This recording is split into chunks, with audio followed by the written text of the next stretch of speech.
Hello everyone. आज हम digestion में यूज़ होने वाले कुछ एंजाइम्स को समझेंगे। देखो, जब हम किसी भी फूड को जब हम खाते हैं तो उसके अंदर कार्बोहाइड्रेट, स्टार्च, प्रोटीन, फैट्स वगैरह ये प्रेजेंट होती हैं। इसको ब्रेक डाउन किया जाता है छोटे छोटे पार्टिकल्स में, ताकि ये आसानी से स्मॉल इंटेस्टाइन के अंदर एब्जॉर्ब हो सके और सेल्स तक पहुंच सके और सेल इसका यूटिलाइजेशन कर सके। ये प्रोसेस देखी जाती है डाइजेशन में। इसको होने के लिए कुछ एंजाइम्स प्रेजेंट होते हैं, जैसे कार्बोहाइड्रेट को तोड़ेगा, फैट को तोड़ेगा, प्रोटीन्स को तोड़ेगा। तो इनको तोड़ने के लिए कुछ एंजाइम्स प्रेजेंट होते हैं, और एंजाइम्स जो होते हैं उनको हम बायो कैटलिस्ट कहते हैं। बायो कैटलिस्ट का मतलब होता है बायोलॉजी में यूज होने वाले ऐसे सब्सटेंस जो किसी भी रिएक्शन को या तो तेज कर दें या तो स्लो कर दें। इस तरीके के सब्सटेंस को हम बायो कैटलिस्ट कहते हैं। और एंजाइम जो है ये एक ऑप्टिमम पीएच पर वर्क करता है। ऐसा नहीं है कि डाइजेशन माउथ से स्टार्ट हुआ तो माउथ में ही खत्म हो जाए, क्योंकि ऑप्टिमम पीएच पर ये वर्क करता है। तो माउथ की पीएच कुछ और होती है और स्मॉल इंटेस्टाइन और स्टमक की पीएच कुछ और होती है। तो डाइजेशन एक जगह कभी नहीं देखा जाता, वो 3-4 पार्ट में कंप्लीट होता है। जैसे माउथ से स्टार्ट होगा तो स्मॉल इंटेस्टाइन तक आते आते कंप्लीट डाइजेशन देखी जाती है। अब एक चीज देखो, दुनिया में जितने भी ग्रीन प्लांट्स हैं, all green plants are autotroph. Autotroph का मतलब होता है ऐसे ऑर्गेनिज्म जो अपना फूड खुद ही प्रिपेयर करते हैं, उन्हें हम ऑटोट्रॉप कहते हैं।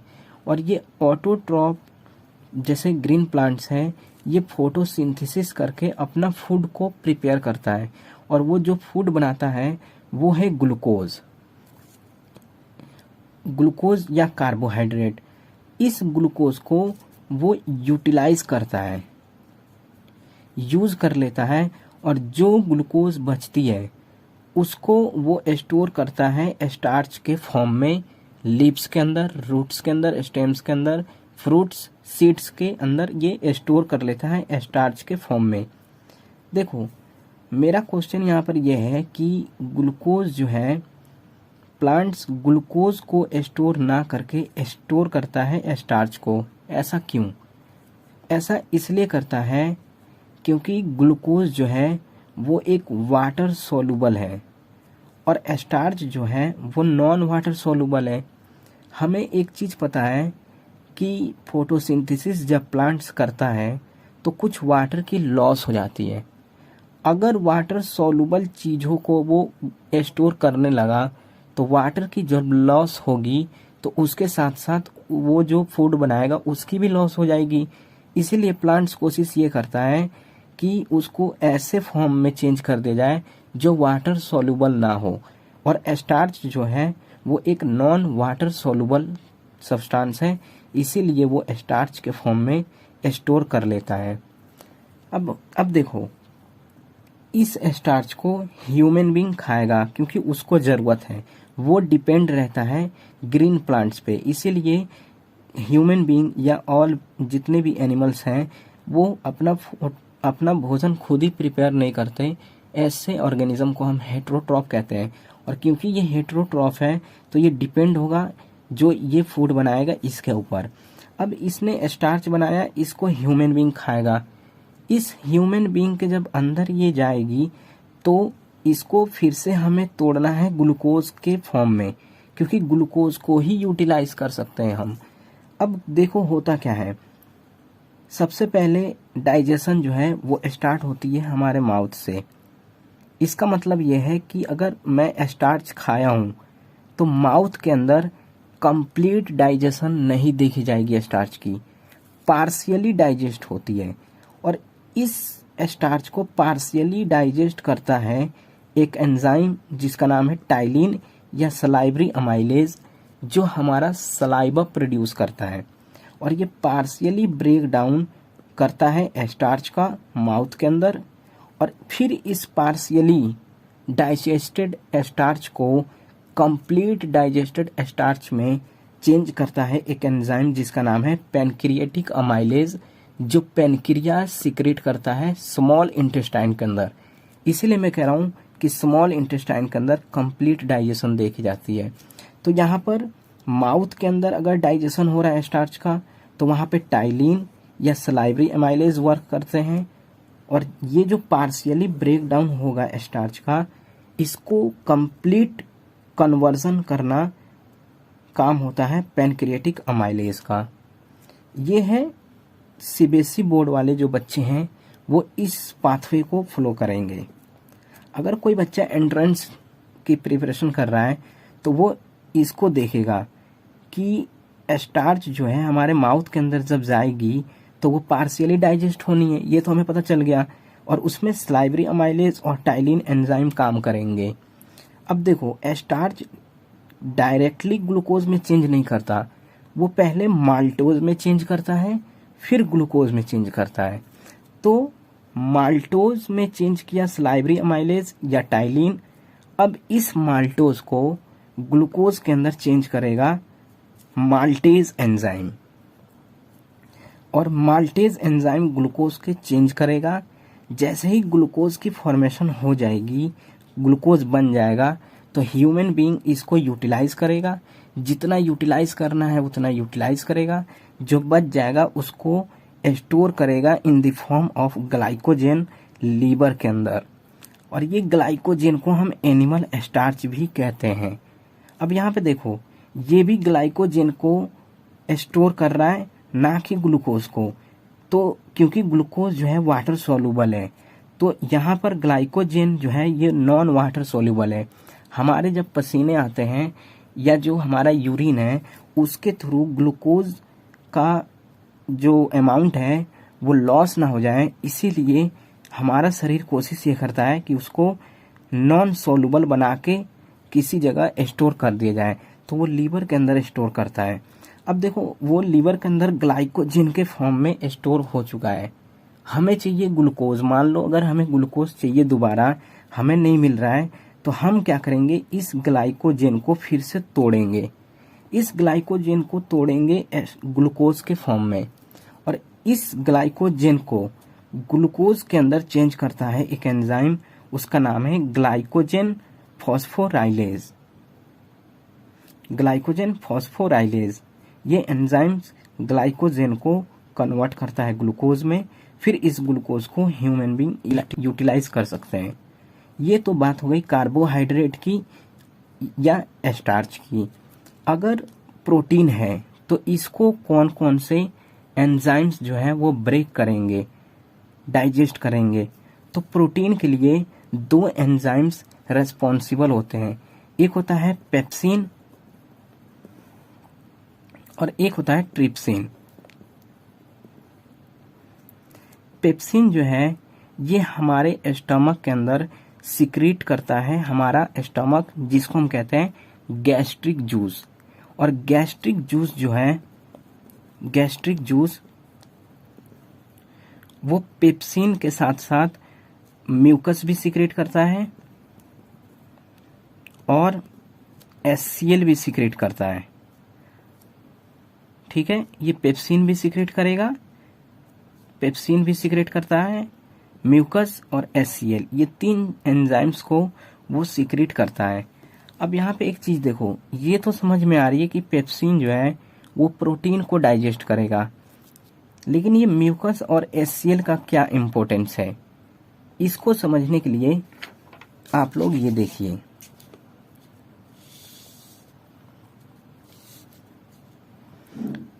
देखिए क्या होता है कि हमारे स्टमक के अंदर HCl प्रोड्यूस होती है, और हमें पता है कि HCl जो है वो एक हाईली एसिडिक केमिकल है, और ये हमारे पेट को जला सकता है, लेकिन जलाता नहीं है।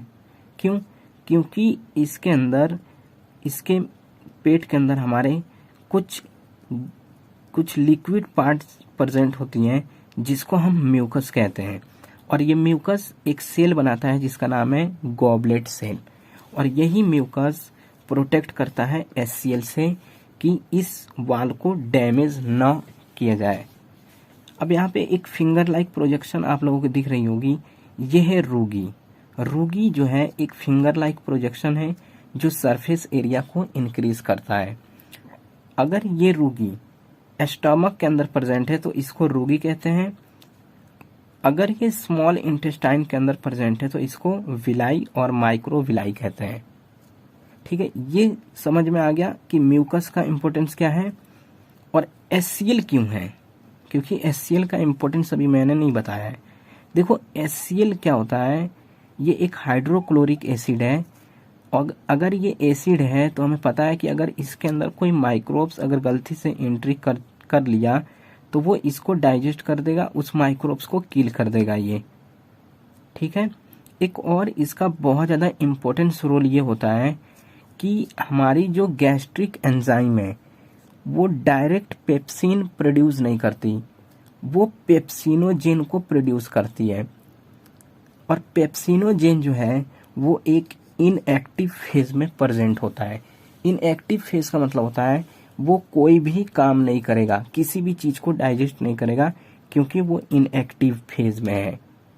अब क्वेश्चन यहाँ पे ये है कि नहीं, हमारा जो गैस्ट्रिक जूस है वो इनएक्टिव चीज को प्रोड्यूस क्यों कर रहा है, क्योंकि हमें तो प्रोटीन को डाइजेस्ट करनी है तो हमें एक्टिव फेज में उसको भेजना चाहिए था, लेकिन वो इनएक्टिव फेज में भेजता है। ऐसा इसीलिए करता है क्योंकि पेप्सिन एक हाईली डाइजेस्टिव एंजाइम है। और मान लो कि अगर हमारे पेट के अंदर प्रोटीन आए ही नहीं और गलती से इसने पेप्सिन प्रोड्यूस करा दिया जो कि एक्टिव है, तो ये हमारे ही स्टमक को डाइजेस्ट कर देगा प्रोटीन के बदले। ठीक है, प्रोटीन को डाइजेस्ट करने से पहले हमारे स्टमक को डाइजेस्ट ना कर दे, इसीलिए इसको प्रोटेक्ट करने के लिए, हमारे स्टमक को प्रोटेक्ट करने के लिए पहले वो इनएक्टिव फेज में पेप्सिनोजेन प्रोड्यूस करता है। और इस पेप्सिनोजेन को जब दिखती है प्रोटीन तो इसके साथ ये HCl जो है ये आके इसको पेप्सिनोजेन से पेप्सिन में चेंज करती है जो कि एक्टिव होता है पेप्सिन। ये पेप्सिन जो है ये वर्क कर सकता है क्योंकि ये एक्टिव है। अगर इसको प्रोटीन देखेगी तो ये भी कंप्लीट ब्रेक डाउन नहीं करता, ये भी पार्शियली ब्रेक डाउन करता है प्रोटीन का। तो पार्शियली ब्रेक डाउन प्रोटीन जो है वो स्टमक के अंदर करता है और कंप्लीटली ब्रेक डाउन ये स्मॉल इंटेस्टाइन के अंदर करता है। वहां पर दूसरा एंजाइम्स काम करेंगे। ठीक है, यहाँ पर पेप्सिन था, वहां पर एक एंजाइम है जिसका नाम है ट्रिप्सिन, और ये ट्रिप्सिन पार्शियली डाइजेस्टेड प्रोटीन को कंप्लीटली प्रोटीन में डाइजेस्ट करने का काम करेगा वहां पे। लेकिन ये ट्रिप्सिन डायरेक्ट ट्रिप्सिन प्रोड्यूस नहीं करती हमारी स्मॉल इंटेस्टाइन के अंदर पेनक्रियाज, इसको पहले ट्रिप्सिनोजेन के अंदर प्रोड्यूस करती है, फिर जाके उसको ट्रिप्सिन में कन्वर्ट किया जाता है। उसके पीछे का भी रीजन यही है कि ट्रिप्सिनोजेन जो है वो इनएक्टिव है और ट्रिप्सिन जो है वो एक्टिव है। क्यों एक्टिव है और क्यों इनएक्टिव फेज में इसको प्रोड्यूस करता है, क्योंकि ये भी एक हाईली डाइजेस्टिव वाली एंजाइम है और ये हमारे स्मॉल इंटेस्टाइन को डैमेज ना कर दे, डाइजेस्ट ना कर दे, इसीलिए इसको इनएक्टिव फेज में पहले प्रोड्यूस की जाती है। तो इसीलिए ट्रिप्सिनोजेन वहां पे प्रोड्यूस की जाती है ताकि वो इनएक्टिव रहे और जब प्रोटीन डाइजेस्ट करने की बारी आएगी तभी वो डाइजेस्ट करे। नहीं तो अगर डायरेक्ट अगर ट्रिप्सिन के फॉर्म में छोड़ दिया जाएगा तो ये हमारे स्मॉल इंटेस्टाइन को भी डाइजेस्ट कर देगा, क्योंकि ये एक हाईली डाइजेस्टिव एंजाइम है। ठीक है, अब देखो स्मॉल इंटेस्टाइन के अंदर कंप्लीट डाइजेशन देखी जाती है। कंप्लीट डाइजेशन का मतलब है कि यहाँ पर जितना डाइजेशन होना है उतना हो जाता है। अब यहाँ पर डाइजेशन जो है वो उसको होने के लिए कुछ एंजाइम्स प्रोड्यूस होते हैं, जैसे पैनक्रियाटिक अमाइलेज, ट्रिप्सिनोजेन और लाइपेज। ये कुछ एंजाइम्स हैं जो कि स्मॉल इंटेस्टाइन के अंदर पैनक्रियाटिक जूस से आती है, और ये पैनक्रियाटिक जूस पैनक्रियाज सिक्रेट करता है। ठीक है, इसी तरीके से एक ग्लैंड है हमारा लीवर। ये हमारे शरीर का सबसे बड़ा ग्लैंड है। बिगेस्ट ग्लैंड जो है हमारे शरीर का वो लीवर ही है। ये एक एंजाइम प्रोड्यूस करता है जिसका नाम है बाइल। ठीक है, और ये बाइल जो होता है वो एक नॉन डाइजेस्टिव एंजाइम है। ये किसी भी चीज को डाइजेस्ट नहीं करता, लेकिन इतना काम करता है कि वो सिर्फ फैट को इमल्सिफाई कर देता है। इमल्सिफाई का मतलब होता है बहुत छोटे छोटे फैट्स को ये तोड़ देता है। कंप्लीट कभी नहीं तोड़ता, कंप्लीट ब्रेक डाउन फैट्स की लाइपेज करती है। और ये लाइपेज इमल्सिफाइड फैट को मिसेल्स के अंदर चेंज करती है, मतलब फैट्स के ड्रॉपलेट्स के अंदर चेंज कर देती है। कंप्लीट फैट्स जो है वो ब्रेक डाउन लाइपेज के थ्रू देखी जाती है और इनकम्प्लीट वो बाइल के थ्रू देखी जाती है। और ये इसको बहुत छोटे छोटे ड्रॉपलेट्स में तोड़ देते हैं जिसको सेल आसानी से एब्जॉर्ब कर लेता है स्मॉल इंटेस्टाइन के अंदर। ऐसे ही हमने देखा कि प्रोटीन जो है वो स्मॉल इंटेस्टाइन के अंदर आने के बाद कंप्लीट उसकी डाइजेशन हो जाती है। लेकिन यहाँ पर जो पैनक्रिएटिक जूस है वो ट्रिप्सिनोजेन प्रोड्यूस करता है। ठीक है, क्योंकि ये इनएक्टिव है, इसको एक्टिव करना है। इसको एक्टिव करने के लिए एक एंजाइम इम्पोर्टेंस रोल प्ले करता है, उसका नाम है इंटेरोकाइनेस। और ये इंटेरोकाइनेस ट्रिप्सिनोजेन्स को ट्रिप्सिन में चेंज कर देगा। क्योंकि ये इनएक्टिव है, हमें एक्टिव फॉर्म में चाहिए, हमें प्रोटीन को तोड़ना है। और पैनक्रिएटिक अमाइलेज हमने देखा था कि जो स्टार्च होती है, जो पार्शियली डाइजेस्टेड स्टार्च है, उसको कंप्लीट स्टार्च में ब्रेक डाउन करने का काम पैनक्रिएटिक अमाइलेज कर रहा होता है। अब देखो, पैनक्रिएटिक जूस और लीवर से निकली हुई बाइल, ये दोनों आके एक स्ट्रक्चर में प्रेजेंट होते हैं, स्टोर होते हैं। स्ट्रक्चर को हम गॉल ब्लैडर कहते हैं। और इस गॉल ब्लैडर के अंदर बाइल भी प्रेजेंट है और पैनक्रिएटिक जूस भी प्रेजेंट है। और ये है स्मॉल इंटेस्टाइन। इसको अगर बाइल चाहिए तो यहाँ से ले लेता है, इसको अगर पैनक्रिएटिक जूस चाहिए तो यहाँ से ले लेता है। और ये पैनक्रियाज और लीवर ये दोनों एक पाथवे से आता है, एक रास्ते से आता है। और जहाँ पर ये मिलता है, जहाँ पर इन दोनों की एक कॉमन डक्ट होती है, उस डक्ट को हम कहते हैं hepato pancreatic bile duct. Hepato शब्द लीवर के लिए यूज किया जाता है और पैनक्रियाज के लिए पैनक्रिएटिक जो जूस आ रही है यहाँ पे, इसलिए हम इसको हिपैटो पैनक्रिएटिक बाइल डक्ट के नाम से जानते हैं। Thank you.